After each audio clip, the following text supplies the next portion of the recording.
everyone, this video is focused on robust vocabulary instruction in Wit and Wisdom.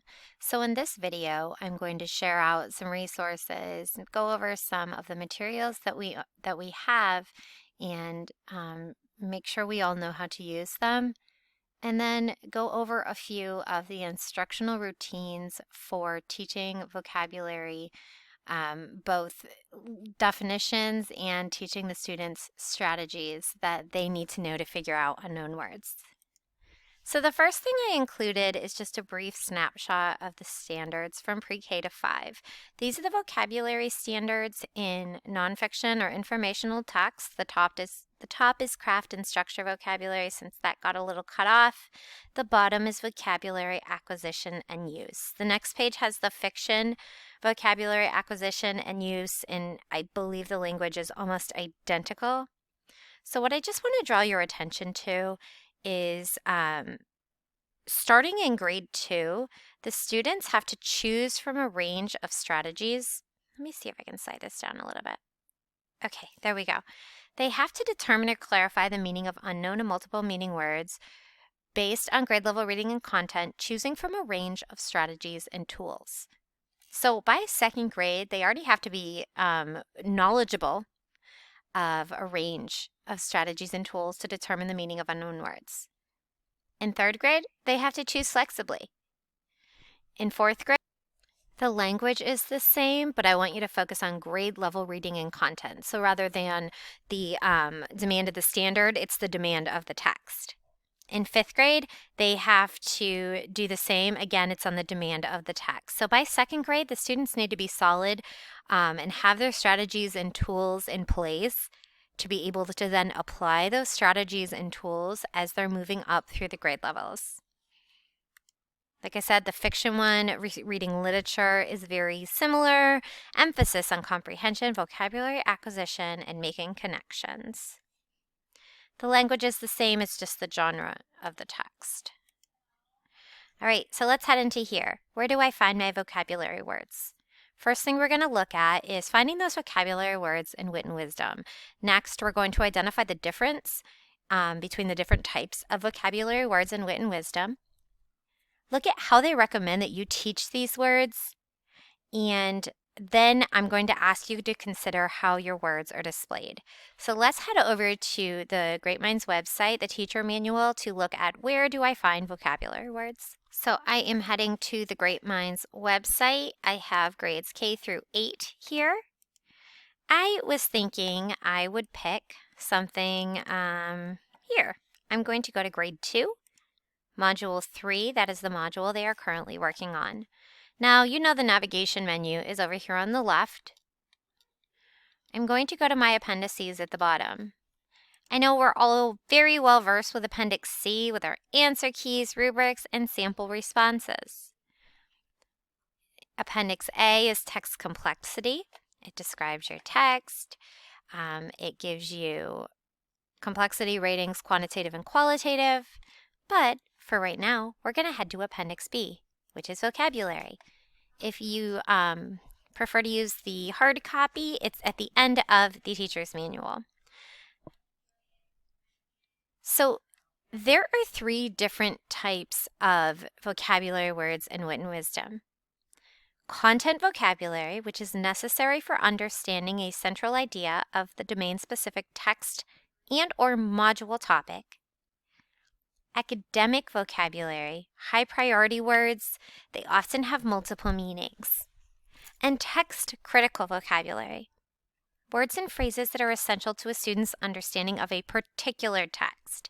So let's take a look at some examples of these different categories of words so you can get a more solid understanding of what the different types or the different categories of the words are. Here is a module word list. They are organized by text. And then if you look at these columns in this table, we have our lesson number, and it also says DD, which is deep dive, your word, category, strategy, and then if the word is assessed. Not every word is going to be assessed. And not every word is going to have a strategy that involves a lot of student work. For example, a outside-in strategy, a shades of meaning activity. Some of the teaching strategies are simply teacher-provided definition. I think it's really important to be aware of that, teacher-provided definition, because to understand the content of the text or the module, you need to tell the students what this word means. It's not, a guessing game. What do you think it means? You're providing the definition for the students in the moment so that they can make meaning of the text. Notice here too, some of these words fit into more than one category. For example, this word march. It's content specific. It's important to the overall topic. Academic. Remember, those are words that are often multiple meaning words and can be used across different areas of your curriculum. And text critical. It's also important to a certain piece, a specific piece of the text that they are in. I slid down to the next text, which is I Have a Dream. I noticed that none of the words in I Have a Dream are assessed. I also noticed that not every word in the story of Ruby Bridges is assessed. So what that tells me is I need a little bit more information about the assessments. The direct assessment, students' word knowledge will be evaluated directly through definition assessments. Assessment words are selected because of their importance to the module's content as well as their relevance and transferability to other text and subject areas. That's interesting. Teachers should make this list of assessed words available to students. So I wanted to give you a little look at where these words are, as well as breaking down this table that's in the back in Appendix B, so you're aware of how many words there are, what type of words there are, and what your teaching strategy is going to be for that. Also, which words are going to be assessed. I headed back over to my slideshow. So we talked about what's the difference. How am I teaching these words? So we looked at what the teaching strategy was, but I will get a little bit into the different types of strategies or instructional practices you can use for teaching some of those words. And then I really want you personally to think about the third one. How are the words displayed?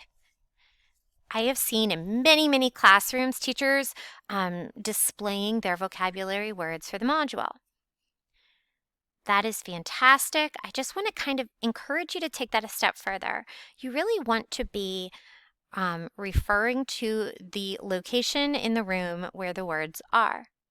What I mean by that is if the words are displayed on a bulletin board, every time you see that word or use that word or describe that word, you're going to go over or you're going to reference the bulletin board and say, oh, our word march. Remember, it's up here. What's this definition say? And maybe ask a student to read the definition.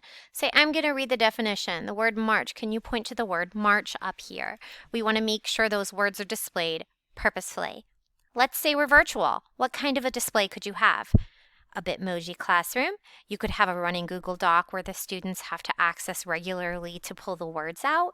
You could have some kind of a video where you're introducing the words and referencing them in a display behind you. So we want to just make sure they're somewhere where the students can access and need to be accessing them.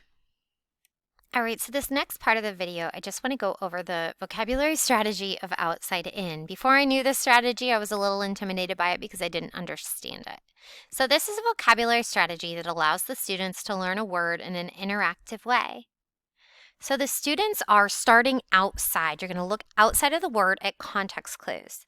Then you're going to look inside, meaningful bits, drawing an analogy, and then combining the clues to make an inference of what you think the word means. And then finally, test your hypothesis. Place your meaning in a sentence. This is an awesome strategy. The students have to use problem-solving skills to define words. They focus on the context. They're also focusing on word structure. It says over here, too, they're required to think deeply about the word rather than going right to the definition. So I put an example from first grade. Connect the idea of unsuspecting. So the word unsuspecting is they're going to be using the outside in strategy to look outside the word unsuspecting. Read the sentence with unsuspecting. Flip through the book and show them a few examples with clear animals acting unsuspectingly, whether with the word in it or not. I would say something when you look at these examples, what you might not realize, unsuspecting or careless, surprising, and highlight those words that meaning is similar, kind of a synonym. So you could say, suspect means to be aware of something. Or I notice that these people are not aware. Or I notice that these animals are waiting for people to not be noticing things. And then they go in. Oh, this is from a different example. Then they go in. They know the word un. They know un means not, because you could pull in examples like unhappy. They know what that means. This is a second grade example, and this is using the word fertile. The text says farming tribes lived on fertile land. I think fertile means good for growing because the context says it's near rivers, got lots of rain, it was good for growing things. Fertile sounds like fertilizer. Fertile lands could grow plenty of plants to eat.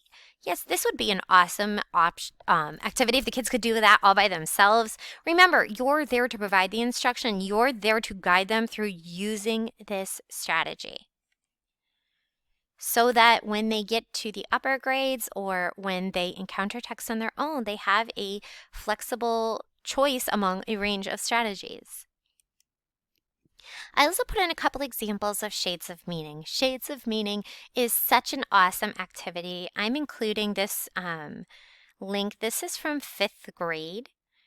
And here the students have to organize the words, order these 1, 2, 3, 4, 5, 6, 7 words that all stand for argument in order from weakest to strongest, talking about, precise word choice. I always say I could be a little upset, but that's different than when I am furious. Some words are more precise than others. The students have to read aloud the following sentences, and then they have to work together to determine the order of the words from least to most strong. When your students are completing a Shades of Meaning activity, I encourage you to allow them to collaborate.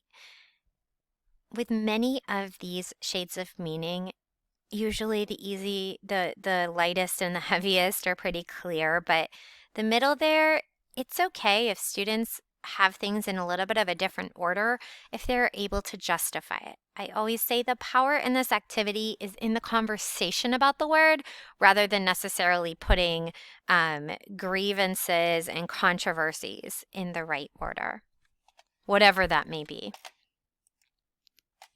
So to close this video, I want you to consider your vocabulary instruction, taking into consideration the different types of vocabulary words in Appendix B, taking into consideration how you display your vocabulary words, and also how you are teaching the students to utilize these strategies. You saw in the standards that is something that is critical to meeting their learning expectations, starting in pre-K, but really they're becoming more independent on that as they get to 2nd, 3rd, 4th, 5th grade. So if you are someone that wants to strengthen your instruction on these routines, that's a great area of focus for your self-directed study. If you need any support, please reach out and we can work through, for example, the outside in or the Shades of Meaning together.